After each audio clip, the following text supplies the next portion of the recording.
24 గంటలు వారానికి 7 రోజులు నెలకు 30 రోజులు ఏడాదికి 365 రోజులు పబ్లిక్లనే ఉండాలి. గిట్లయితేనే ఈ కాలంలో రాజకీయాలల్ల నెగ్గుకొని రాగలుగుతారు.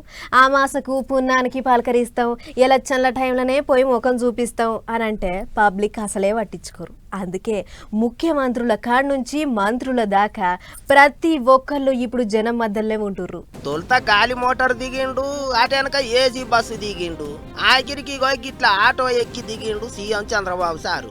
ప్రతి నెల పైలి రాగానే ముఖ్యమంత్రి పింఛన్లు పంచిపెట్టడానికి ఏదో ఓ ఊరికి పోతాడు కదా. అట్లా ఈసారి కడప జిల్లాలో ఉన్న గూడెం చెరువుల పింఛన్లు పంచిపెట్టిండు. బస్సు దిగినాక మీటింగ్ కాడికి పోయేటప్పుడు ఆటో ఎక్కిండు. ఆటో డ్రైవర్ అన్న ఆపది చాపతి అరుచుకున్నాడు. ఆఫీసర్లను పిలిచి ఆటో అన్నకు ఏమేం కావాలనో అన్ని తీర్లా ఆదుకోవాలి అని చెప్పిండు. అటెనక గజ్జెనెక్కిన సీఎం సారు గట్టిగానే చెప్పిండు ముచ్చట్లు. ఫ్యాన్ పార్టీ వాళ్ళను మాజీ సీఎంను మంచిగానే ఆరుచుకున్నాడు.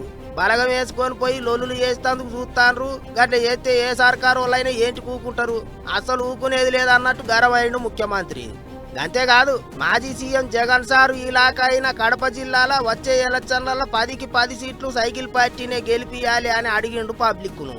ఎప్పుడు కూడా ఇక్కడ కడపలో మీరున్నారు, మొన్న 7 సీట్లు గెలిపించారు.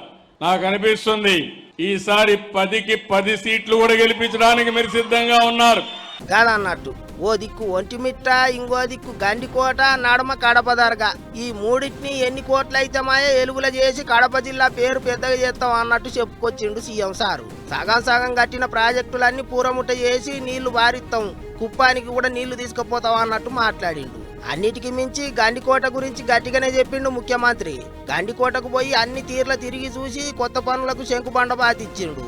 చూస్తుంటే గండికోటను తీరొక్క తీర్ల ఎలుగుల చేసేటట్టున్నారు కదా అనుకుంటారా అందరూ. చూడాలే మరిగా ఏం చేస్తారో.